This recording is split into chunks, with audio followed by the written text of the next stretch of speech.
How's it going, everybody? This is William, the permaculture consultant, and I am back from my first trip to the disaster site from Hurricane Helene in North Carolina and Tennessee. Now, before we get into that, I do want to remind everybody that the Kentucky Sustainable Living Festival is still going on, and they're doing a fundraiser for Caleb House, which Caleb House, if you don't know, they go and save. This is still the most important issue, in my opinion, going on in the world right now. Caleb House goes and saves kids from child trafficking. They bring them home and they give them a permanent home for the rest of their lives. They're not just tossed around in the foster care system and end up right back in the system that they were rescued from. There's a charity dinner. I will be there. There's a bunch of other people that will be there. We would love to have you guys. The goal is to get enough money to I think install the next section of the actual Caleb House. All the details will be linked down below. Kentucky Sustainable Living will be at the end of the month. Can't wait to see you guys there. That is still the most important issue that is going, despite everything going on in the world right now, saving kids, in my opinion, is still the most important issue that we need to take care of. Now let's get into what's actually going on in North Carolina. Me and my dad did a live stream the other day on both of our channels. So if you haven't seen that, go back and check that. That's going to be a little bit more detailed, and Dad is going to be providing his perspective on what's going on out there right now as well. But for those of you that missed the live stream, I will be going over everything that I have found while I'm out there. I was out there for a week, and also thank you guys so much for the donations you have sent through the Give, Send, Go down below. It will be linked down below again, because I promise you, every single dime that gets sent through there, through the Venmo, through the Cashapp, anything you guys send in is going directly to the relief victims, or not the hurricane victims over in North Carolina and Tennessee. And we'll be going into more detail about how specifically that money is going to these people. So I'm here I will have photos coming up, but I didn't get as much footage as I was expecting to on the way out there, because I want to respect people's, like what they're going through. I want to respect that. I don't want them to go through scrolling through YouTube and then find, videos or photos that they didn't know about and have to relive that whole disaster that changed their life forever. That's the last thing I want to do. The point of this is to help these people, not make them relive this crap over and over and over again. So I will be showing up photos, but by no means is it the worst of what I've seen. And even the photos don't really do what happened justice. It's hard to relay exactly how much damage there was through these photos. Without getting into people's business, and that's not what I'm about to do. So, first things first, FEMA is not helping the rural areas. They are going where they can be seen by cameras so they can dispel the myth that FEMA is actually helping. They are not in these rural areas. In fact, what they're doing is dropping off 2 inflatable tents and a case of water, and then they claim whatever supply drop that they drop that stuff off at, they claim that as their distribution center. That's what they've been doing. That's what they did with Grindstone Ministries supply point at Cherry Grove, that church that, is 100% funded by donations, private donations and private entities. FEMA claimed that as their _1 distribution center. They have no affiliation at all. They have given no money. They have done nothing for that distribution center. But that's the shenanigans that FEMA is doing right now. And they are not going into the rural areas. They are going to Asheville. They might be touching Marshall a little bit, and they might be touching the city of Burnsville, like the actual town center of Burnsville. But they're not going out into those rural roads. I've been all over the place now. They are not going out there. Next point of view. The Tennessee Department of Transportation seems to be on the ball. Okay, and also a little disclaimer before I get into this video. I want to make it clear that I am not bashing the individuals that are the actual workers of these organizations. That's not what I'm doing. What I'm doing is bashing whoever's giving their orders, or limiting their orders, I should say. That's who's at fault, not the individual worker. So if you work for the Department of Transportation, I'm not blaming you. I am blaming the people that are inhibiting you from actually helping people, because I understand your frustrations. I've spoken to quite a few of you, the ones that spoke English, I've spoken to quite a few of you, and I understand your frustration completely. Same with the 82nd Airborne, same with the 101st, same with the National Guard.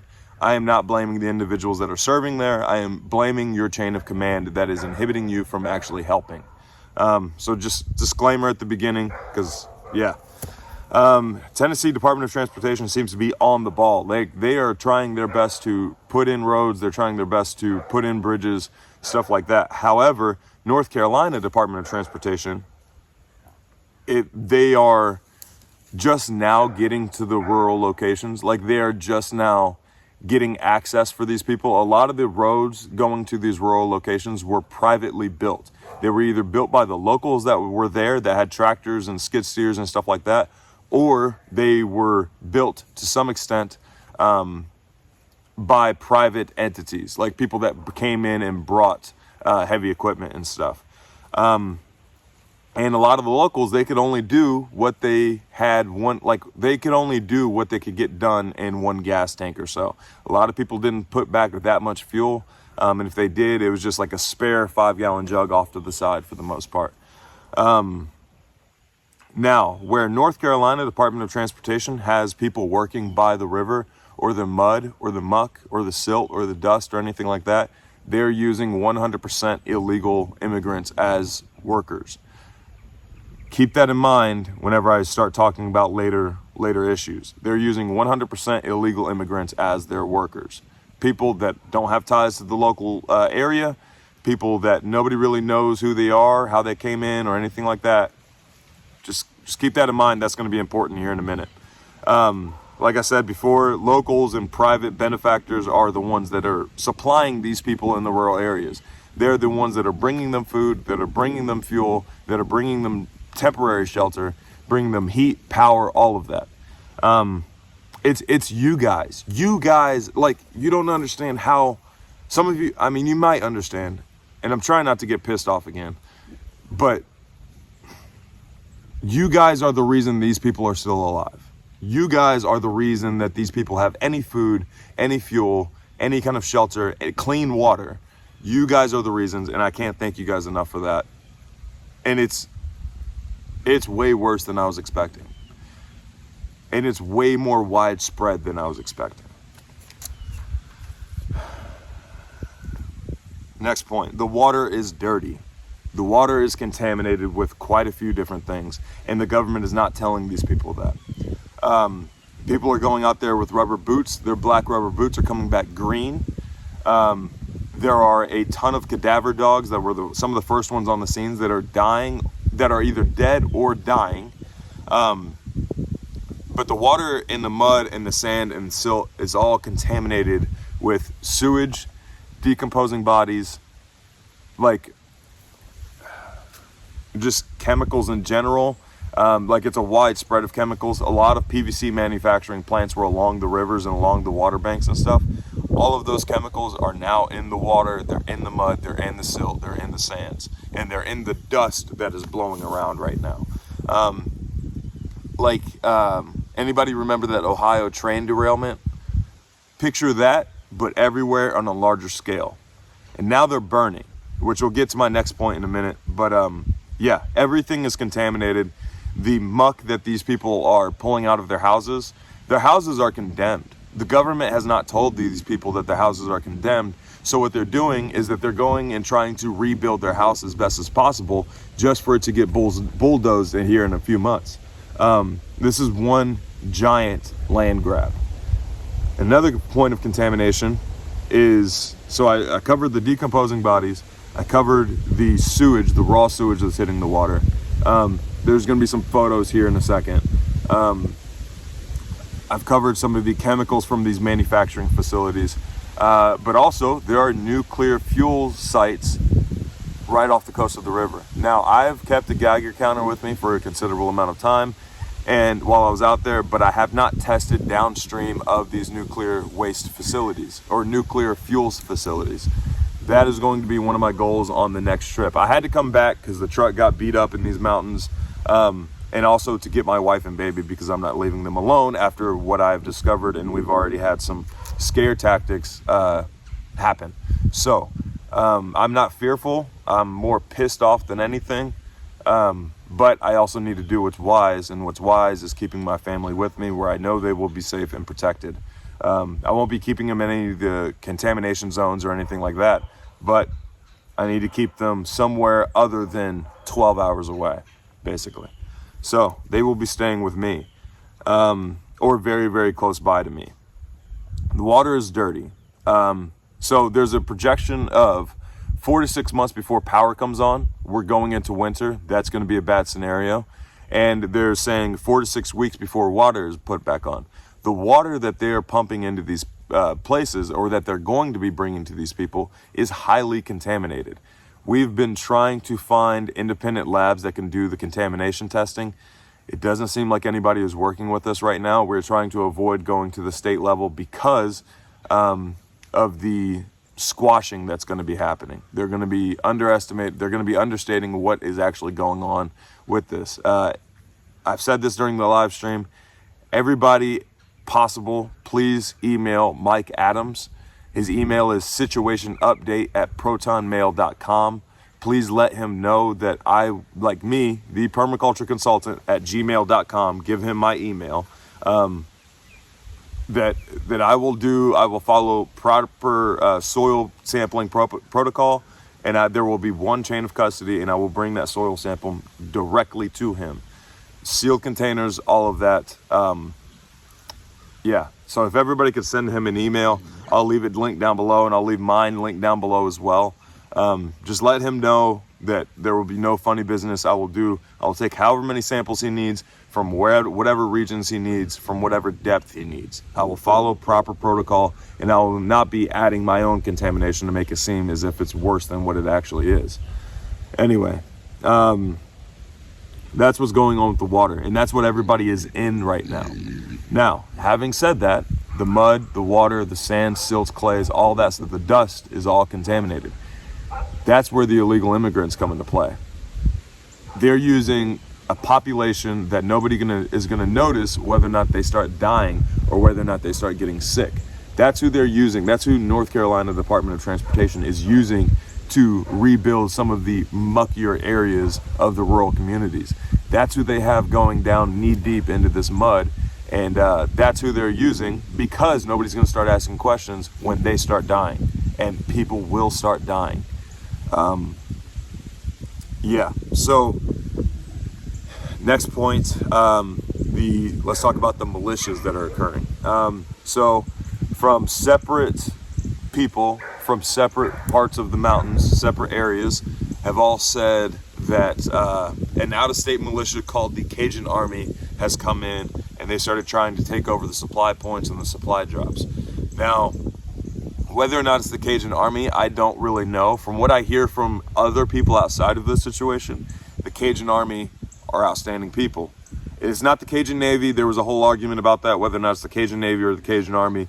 Multiple people that don't have contact, don't have the ability to contact each other. They're outside of the realms of the rumor mill, have come and told me that it is the Cajun Army that came in and tried to take over these supply points. They came in full tactical gear, looking like douchebags. I'm of the opinion at this point that it maybe wasn't the Cajun Army, and it was actually people dressed up as the Cajun Army, because their branding was everywhere. It was like putting it in their face that, hey, Cajun Army is here and we're the ones misbehaving. I'm not claiming it's the Cajun Army. I don't have an affiliation with them, but just from what I've heard from other people, Cajun Army seem to be outstanding people. And from what I know about people from Louisiana, those coon asses, is that they are very polite people. Like, very giving, very, very polite, very well-mannered people. Can you understand them sometimes? Not really, but like every time, I love going to Louisiana, some parts of Louisiana, because the people there are just freaking awesome, and their food is outstanding. So do I think it was the Cajun Army that was actually there? No, based on the behavior that people told me about and stuff like that. But that is one thing that's going on. Now, interestingly enough, the 82nd and the 101st were pulled out due to militia activity, which is odd because the militia came and left before the 82nd and the 101st actually arrived on the scene. So that part doesn't make any sense. That's standing out. And once again, I'm not blaming the individuals that are serving. I am blaming their chain of command. That's who is to blame. I don't know how high, but somewhere up there, they're giving them strict limitations. For example, the 82nd regiment that I was talking to, they were saying that they were there to cut down trees, but they didn't bring a chainsaw and they brought zero rigging equipment, and they weren't allowed to do any kind of rigging that could potentially damage anything else. I mean, we're in a freaking disaster zone, and I don't think people are too worried about damaging anything else. But that stuck out. What they were able to do was bring supplies to the very, very remote areas because they had some like super space age looking side-by-sides that looked like they came from, for the younger people, it looked like they came from Halo, honestly.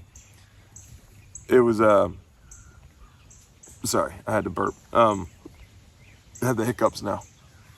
Anyway, yeah, that's what's going on there. They came and left after the militia was already in town and got run out by the locals. Now, the locals are a little shell-shocked at this point, and they're very untrusting right now because FEMA, or not FEMA, there have been some fake NGOs that have been coming out to the area saying, hey, yeah, I'll rebuild your house. Go ahead and give me a down payment, and then I'll come back out with some boys and some equipment, and we'll start rebuilding.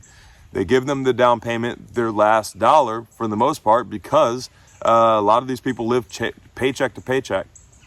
They give them their last dollar, and then those people never show up again. So it takes a little bit to build some trust with these people. In fact, one of the guys that I was with had to straight up tell a guy, like, and the guy who I was with, he knows who he is. He is an amazing man. I learned a great deal from him. In fact, it was a running joke that I was making that he wouldn't oblige by, but he is Albert Einstein and I am his chauffeur. And he taught me a lot when it comes to gathering human intelligence and stuff like that. We were a part of a recon team. He had to tell one guy, like, if you put a gun to my head, I would not accept $1 from you. You would have to put a bullet in me before I started accepting money from you. We are here to help you. We are here to serve you. And there are sadly a lot of people out there that are not there to serve their brother and sister. They're there to take advantage of their brother and sister. Also, there are looters. A lot of the looters that came from our origin, or can't talk. Done a lot of talking. Sorry, guys. A lot of the looters are coming from migrant workers from local farms. They saw all this stuff just wash up on the shores, on the banks, stuff like that, and they're like, oh, well, clearly they're not using it anymore. Let me go ahead and start taking what I think is mine now. And they're also going to a lot of these people's properties and just rummaging through the crap and stealing that stuff. So there are looters, but the looters are largely coming from migrant workers. So that's what's going on there. Like I said, 4 to 6 months before power gets on, 4 to 6 weeks before water gets on. Keep in mind that these people are going into winter, and unlike Texas, they actually have a doggone winter. Let's go on to the next point. Interestingly enough, vaccination spots came up everywhere. They just popped up everywhere almost overnight. The government can mobilize these vaccination centers, but they can't seem to mobilize some actual help for these people. They can't seem to mobilize local fuel spots for these people. They can't seem to bring in a bunch of generators for these people so they can stay warm and cook their food. They can't seem to bring in workers to rebuild these areas or emergency housing for these people to live elsewhere. They can't do any of that, but what they can do is bring in vaccinations immediately and everywhere, and almost every kind of vaccination you can think of. So that's what's going on. Fake NGOs, 82nd, 101st. Okay, so here's another thing that this recon team that I was a part of discovered is that, okay, so we went to one of the disaster relief centers in Jonesboro, Tennessee. We went up there and we're trying to find out what resources are actually available to these people in the rural communities. Like, what kind of help can they get right now? So they're given a $750 loan that the actual workers of FEMA seem to be saying that that's a lie, that's not actually true, but the Vice President of the United States is the one that gave the information. So they can get a $750 loan from their government. That's wonderful to hear. And if they want any more funding, they either have to go to FEMAdisasterrelief.com. These people don't have power, they don't have internet. Or they can travel to one of these disaster sites and start making claims about everything that they lost. There's a few issues with that. These people do not have a means of transportation because it all got washed downstream. Also, these people don't have access to power or internet. So doing all that crap just doesn't even make any sense. It's like, here's some help, but we're going to put it out of reach for you. That's what's going on. Now, Jonesboro is so the only disaster relief center that these people in North Carolina can go to is in Asheville. That's where they go to sign up for the funding. In order for some of these communities to get to Asheville, they have to drive through Jonesboro, Tennessee. Now, I asked these people, the 4 DEI hires, 3 of them couldn't be bothered to look up from their phone when we were asking these questions. We asked these 4 DEI hires, hey, some of these people in North Carolina are closer to this Tennessee location than they are to Asheville. They will be passing this Tennessee location before they actually hit Asheville. Can they stop here instead of having to go to Asheville? They didn't know the answer, so they called their boss, and their boss got back with them. And they basically said, they could, but it's going to be a lot of paperwork, so just send them to the Asheville location. This is who we're dealing with. Next point. So, spruce pine, a lot of you guys haven't heard that name before, but it has the highest purity quartz in the world and the high density of quartz in spruce pine. Now they have a mining facility there where they go mine, clean, process the quartz, and they spread it out through the world. Now, a few things that in recent events that apply to this area is that we are no longer, Brexit has done some damage as far as getting some of these precious metals and minerals from other parts of the world. They're shutting off the US from this. So like a lot of the lithium deposits that we had access to before, we no longer have access to. A lot of the cobalt deposits that we have access to before, we don't have access to, as well as this high purity quartz.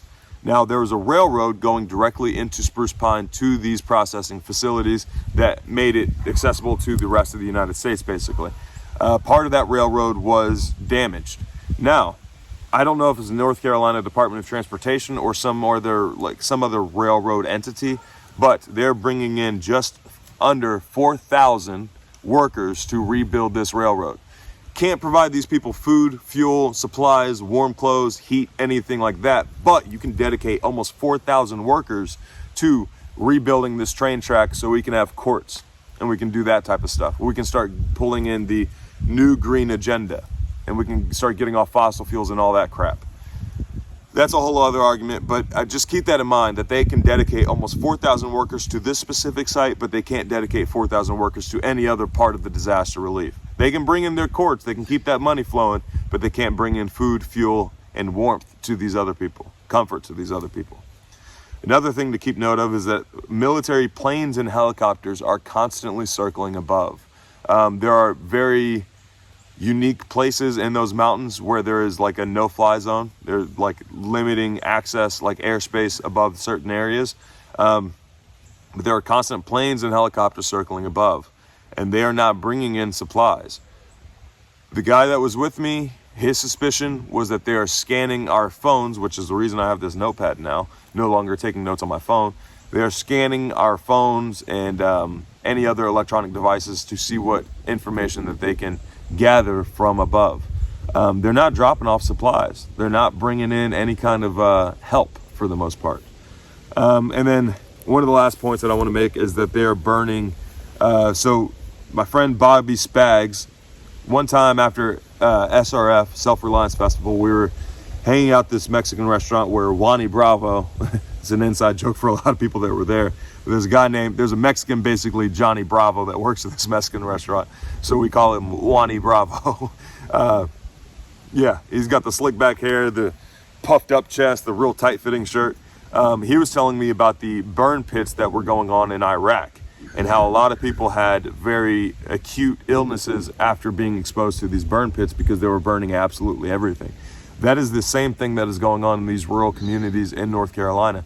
They're putting these burn pits at the bottom of the holler, and the air flows from the bottom of the holler up the slope, up through the holler, and then back over the ridgeline, and then it continues that cycle over and over again.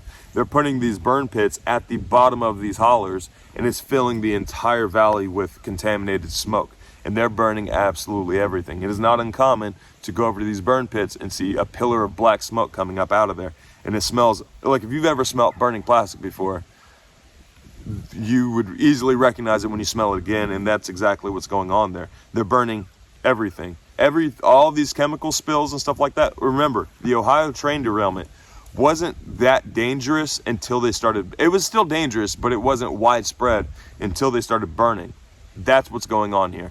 They're burning this contaminated, toxic sludge and this smoke. They're creating that, and it's hitting the cloud level, and it's going to come down pretty soon, widespread through a vast area, because this is a temperate rainforest where it rains very frequently and very gently throughout the year.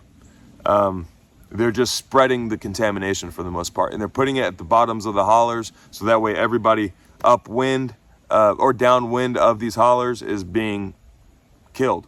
This is one giant land grab. For the past 20 years, they've been trying to get access to the mountains to strip mine so they can get their lithium and their cobalt. There's another form of lithium that's very valuable. I can't remember the name of it.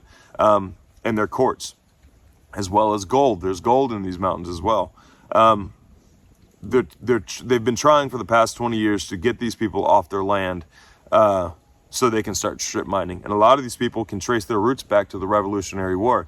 And they lived, like their entire family for generations has lived in these mountains. If not the Revolutionary War, the Civil War. They have ties to the very, very deep roots to these mountains. And there's no amount of money, even though some of these people are living in shacks, there's no amount of money that you can offer these people to get them off their family land. So what they did was force them off the family land. The storm was manufactured. If you don't believe me, check out the work of Dane Wigington. Check out Dad's podcast episode that he did with Dane Wigington, and he breaks it down and makes it very, very clear that this is completely contrived. If you check out his information and you still don't believe that weather manipulation is a thing, or that Hurricane Helene wasn't completely directed and amplified, then you are intentionally ignorant. I am calling you out personally. You are ignoring the facts, and you are intentionally ignorant if you look at this information and then you still deny it. Keep that in mind.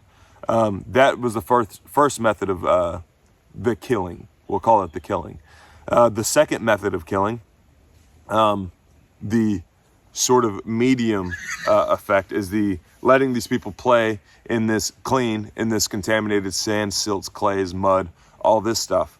Also ingesting this water, bathing in this water, this stuff like that. That's another method. The other method is through these vaccinations. Like, this doesn't happen very frequently, where they immediately start bringing in vaccinations for these people. Why is there such a high priority? And we all know what the jab did. We all know. We're seeing evidence of it right now. CNN and Fox are now admitting that people are dying from the jab. This is no longer a conspiracy theory. This is just a conspiracy. This is a conspiracy to kill us. That is what's going on. Our brothers and sisters are dying quickly or slowly because they live on top of valuable mineral deposits. That is what is going on. Now, sorry for this rant. There's something else I want to get into, and it's in regards to this. And keep in mind, though, there's a give, send, go down below. It's going directly to me. None of the money is going towards administration fees. That's not what's happening. It is going directly to either giving cash handouts to these people or buying things that they need. That's what this money is going to.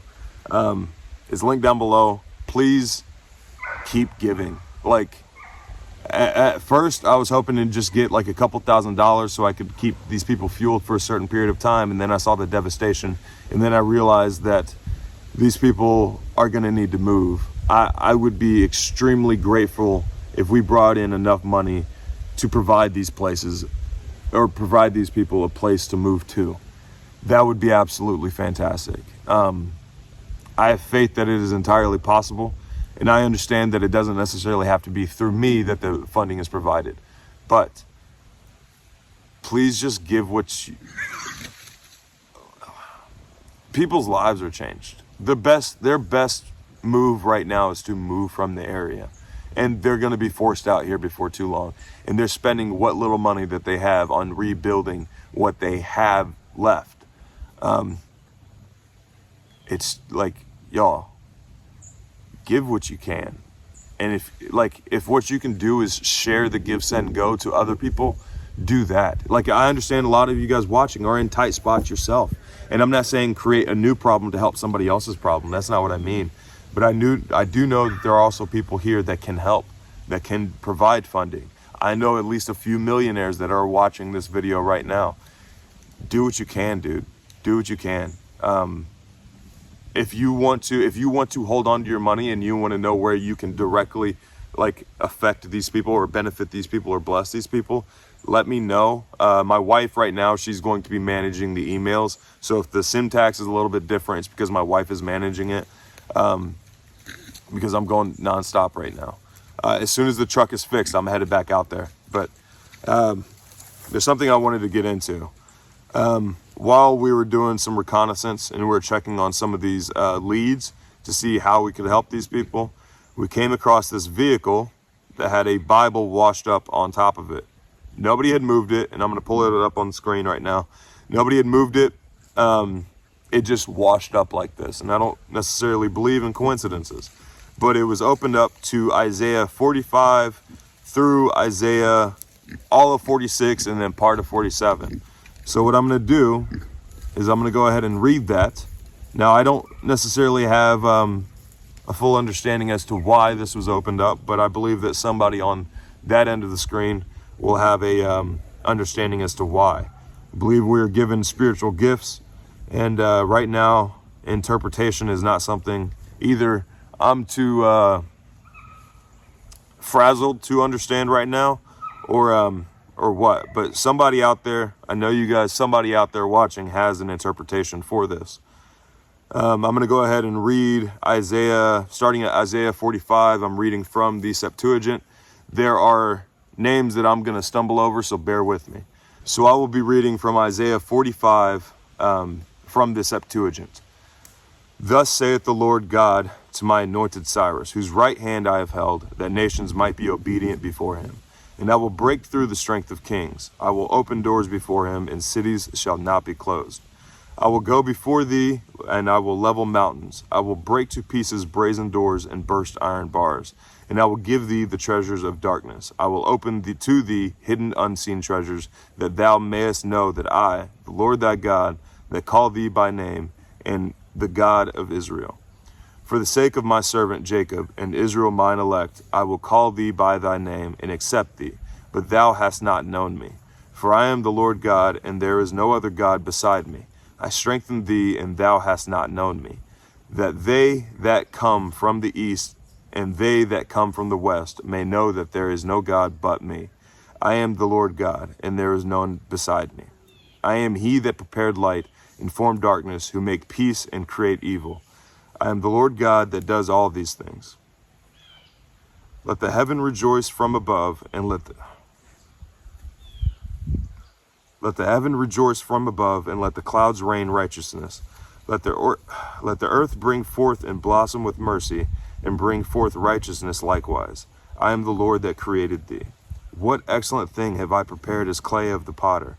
Will the plowman plow the earth all day? Shall the clay say to the potter, what art thou doing that thou dost not work, nor hast hands? Shall the thing formed answer him that I have formed, that formed it? As though one should say to his father, what wilt thou beget me? And to his mother, what art thou bringing forth? For thus saith the Lord God, the Holy One of Israel, who has formed the things that are to come. Inquire of me concerning my sons, and concerning the works of my hands command me. I have made the earth and man upon it. I with my hand have established the heaven. I have given commandment to all the stars. I have raised him up to be a king with righteousness, and all his ways are right. He shall build my city, and shall return the captivity of my people, not for ransoms, nor for rewards, saith the Lord of hosts. Thus saith the Lord of hosts, Egypt has labored for thee, and the merchandise of the Ethiopians and the Sabians, men of stature, shall pass over to thee, and shall be thy servants, and they shall follow after thee, bound in fetters, and shall pass over to thee, and shall do obeisance. That's a new word. And shall do obeisance to thee, and make supplication to thee, because God is in thee, and there is no God beside thee, O Lord. For thou art God, yet we knew it. For thou art God, yet we knew it not, the God of Israel, the Savior. All that are opposed to him shall be ashamed and confounded, and shall walk in shame. Ye isles, keep a feast to me. Israel is saved by the Lord with an everlasting salvation. They shall not be ashamed nor confounded forevermore. Thus saith the Lord that made the heaven, this God that created the earth and made it. He marked it out, he made it, and not in vain, but it formed it to be inhabited. I am the Lord, and there is none beside. I have not spoken in secret, nor in a dark place of the earth. I said not to the seed of Jacob, seek vanity. I, even I, am the Lord, speaking righteousness and proclaiming the truth. Assemble yourselves and come. Take counsel together, ye that escaped of the nations, that they that set up wood, even their graven image, have no knowledge, nor they who pray to gods that do not save. If they will declare, let them draw nigh, that they may know together who has caused these things to be heard from the beginning. Then was it told to you, I am God, and there is none other beside me. A just God, a Savior, there is none but me. Turn ye to me, and ye shall be saved. Ye that come from the end of the earth, I am God, and there is none other. By myself I swear, righteousness shall surely proceed out of my mouth. My word shall not be frustrated, that to me every knee shall bend, and every tongue shall swear by God, saying, righteousness and glory shall come to him, and all that remove them from their borders shall be ashamed. By the Lord shall they be justified, and in God shall all the seed of the children of Israel be glorified. Going on to chapter 46. Bel has fallen. Nebo is broken to pieces. Their graven images are gone to the wild beast and the cattle. Ye take them packed up as a burden to the weary, exhausted, hungry, and at the same time helpless man, who will not be able to save themselves from war, but they themselves are led away captive. Hear me, O house of Jacob, and all that remnant of Israel, who are born by me from the womb and taught by me from the infancy, even to old age. I am he, and until ye shall have grown old, I am he. I bear you, I have made, and I will relieve you. I will take up and save you. To whom have ye compared me? See, consider ye that go astray. They that furnish gold out of purse and silver by weight will weigh it in a scale, and they will hire a goldsmith and make idols and bow down and worship them. They bear it upon their shoulder and go. And if they put it upon this place, it remains, it cannot move, and whosoever shall cry to it, it cannot hear. It cannot save him from trouble. Remember ye these things and groan. Repent, ye that have gone astray, return in your heart. And remember the former things that were of old. For I am God, and there is none other beside me. Telling beforehand the latter events before they come to pass, and they are accomplished together. And I said, all my counsel shall stand, and I will do all things that I have planned, calling a bird from the east and from a land afar off. For the things which I have planned, I have spoken and brought him. I have created and made him. I have brought him and prospered his way. Hearken to me, ye senseless ones that are far from righteousness. I have brought near my righteousness, and I will not be slow with the salvation that is from me. I have given salvation to Sion, to Israel for glory. Now on to chapter 47. Come down, sit on the ground, O virgin daughter of Babylon. Sit on the ground, O daughter of the Chaldeans. For thou shalt not be thou shalt not no more be called tender and luxurious. Take a millstone, grind meal. Remove thy veil, uncover thy white hairs, make bare the legs, pass through the rivers. Thy shame shall be uncovered, and thy reproaches shall be brought to the light. I will exact of thee due vengeance. I will no longer deliver thee to men. Thy deliverer is the Lord of hosts, the Holy One of Israel in his name. Sit thou down, pierced with woe. Go into darkness, O daughter of the Chaldeans. Thou shalt no more be called the strength of the kingdom. I have been provoked with my people. Thou hast defiled mine inheritance. I gave them into thy hand, but thou didst not extend mercy to them. Thou madest the yoke of the aged man very heavy.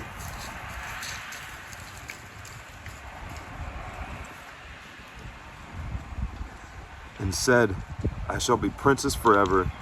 Thou didst not perceive these things in thine heart, nor didst thou remember that the later end. But now hear these words, that thou luxurious one, who art the one that sits at ease, that is secure, that says in her heart, I am, and there is not another. I shall not sit at a widow, neither shall I know bereavement. But now these two things shall come upon thee suddenly in one day. The loss of children and widowhood shall come suddenly upon thee, for thy sorcery, for the strength of thine enchantments, for thy trusting in wickedness, for thou saidst, I am, and there is not another. Know thou the understanding of these things, and thy harlotry shall be thy shame, for thou saidst in thy heart, I am, and there is not another. And destruction shall come upon thee, and thou shalt not be aware. Thou shalt be a pit, and thou shalt fall into it. And grief shall come upon thee, and thou shalt not be able to be clear. And destruction shall come suddenly upon thee, and thou shalt not know. Stand now with thine enchantments, and with the abundance of thy sorcery, which thou hast learned from thy youth, if thou canst be profited. Thou art wearied in thy counsels. Let now the astrologers of the heaven stand and deliver thee. Let them that see the stars tell thee what is about to come upon thee. Behold, they all shall be burnt up as sticks in the fire, neither shall they all be at all deliver their life from the flame, because thou hast coals of fire, sit thou upon them. These shall be thy help. Thou hast wearied thyself with traffic in thy youth. Every man has wandered to his own home, but thou shalt not have no deliverance. Thou shalt have no deliverance. That's what the Bible was opened up to. I'm sorry I stumbled through that. Hopefully you were following along and you had your own understanding. I'm